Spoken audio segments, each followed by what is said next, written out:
राम मंदिर में नागों का झुंड देखा गया है। इतने सारे नागों को एक साथ देखकर सभी लोग हैरान हैं। दोस्तों, जब से राम मंदिर की उसारी शुरू हुई है, वहां पर कई चमत्कार देखे जा चुके हैं। कभी गिद्धों का झुंड राम मंदिर पर आ जाता है और कभी बंदर या भालू जैसे जानवर। लेकिन सबसे हैरानी वाली बात तो तब हुई जब बहुत सारे सांपों के झुंड ने राम मंदिर में अपने दर्शन दिए। आखिर क्या था राम जी का सांपों के साथ संबंध, जानने के लिए वीडियो के आखिर तक हमारे साथ जुड़े रहिए। तो चलिए वीडियो को स्टार्ट करते हैं। दोस्तों, 22 जनवरी 2024 ये कोई आम तारीख नहीं है। इस तारीख के पीछे बहुत बड़ा राज छिपा है। असल में त्रेता युग में राम जी का जन्म अभिजीत मुहूर्त में हुआ था और 22 जनवरी दिन सोमवार को अभिजीत मुहूर्त का संयोग बन रहा है और इसी वजह के कारण इस तारीख को चुना गया। साथ ही में ये भी माना जाता है कि इस दिन मुहूर्त करने से राम जी हमेशा के लिए अपनी मूर्ति में वास करेंगे। जब से ये तारीख चुनी गई है, तब से मंदिर में अलग अलग प्रजातियों का आना शुरू हो गया है।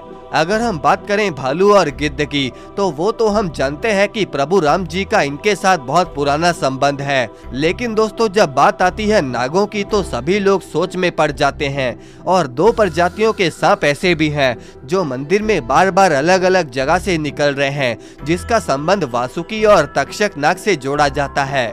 दोस्तों, प्रभु श्री राम के छोटे भाई लक्ष्मण को शेषनाग का दर्जा दिया जाता है और ऐसे में वासुकी नाग, शेषनाग और तक्षाकी नाग तो आपस में भाई हैं। और दोस्तों, वासुकी नाग और तक्षाकी नाग पाताल लोक में वास करते हैं और जबकि शेषनाग स्वर्ग लोक में भगवान विष्णु की सेवा करते हैं।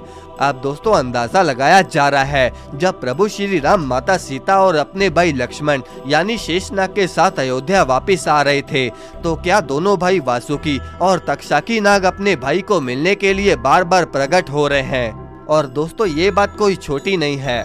जब भी अयोध्या में किसी सांप को पकड़कर जंगल में छोड़ा जाता है, तो वो वापस राम मंदिर में आने का रास्ता ढूंढ लेता है, जिसके कारण वहाँ काम करने वाले मजदूर डरते भी हैं। लेकिन भगवान राम यानी कि जय श्री राम बोलकर वो हिम्मत से इनका सामना भी कर लेते हैं। लेकिन दोस्तों, अभी तो पूरा राज खुलना बाकी है। प्रभु श्री राम का सांपों के साथ का संबंध मल्टीवर्स में भी बताया जाता है और अब बहुत सारे लोगों को मल्टीवर्स की बात पर यकीन नहीं होगा। लेकिन दोस्तों, जिस संसार में हम रह रहे हैं, वो अपने विनाश चक्र से ही गुजरती है और इसको 4 भागों में बांटा गया है, जिसे द्वापर युग, त्रेता युग, सतयुग और कलयुग कहा जाता है। दोस्तों, हर मल्टीवर्स में भगवान राम त्रेता युग में अयोध्या में जन्म लेते हैं और रामायण करके वापस स्वर्ग लोक चले जाते हैं। अगर सरल शब्दों में कहा जाए तो जो घटनाएं आपके साथ इस युग में हो रही हैं, मल्टीवर्स में आप ही के साथ कई बार हो चुकी होती हैं और कई मल्टीवर्स में अभी होनी होती हैं। दोस्तों, कहा जाता है कि इस दुनिया में केवल 3 लोगों को मल्टीवर्स में ट्रेवल करने की अनुमति है, जिसमें पहले नंबर पर आते हैं तक्षक नाग, वासुकी नाग और काक बसुंदी देव। दोस्तों, तक्षक नाग और वासुकी नाग के बारे में आप जान ही गए होंगे। अब आप काक बसुंदी देव का नाम सुनकर परेशान ना हो। काक बसुंदी कौन था और क्यों इन्हें श्री राम ने अमर बनाया था? वेदों और पुराणों के अनुसार काक बसुंदी ने 11 रामायण और 16 महाभारत देखी हैं और ये सृष्टि के अंत तक जीवित रहेंगे, क्योंकि इन्हें भगवान राम ने ही अमर होने का वरदान दिया है। वो जब राम जी छोटे थे तो काक बसुंदी देव एक कौवे का रूप धारकर इनके साथ खेलने आते थे।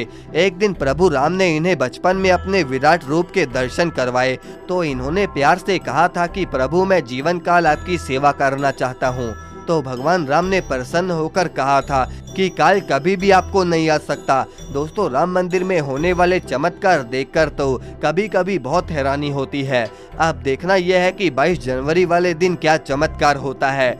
और अगर आप भी प्रभु श्री राम के भक्त हैं, तो कमेंट सेक्शन में जय श्री राम जरूर लिखें और इस वीडियो को अपने सभी दोस्तों के साथ शेयर जरूर करें।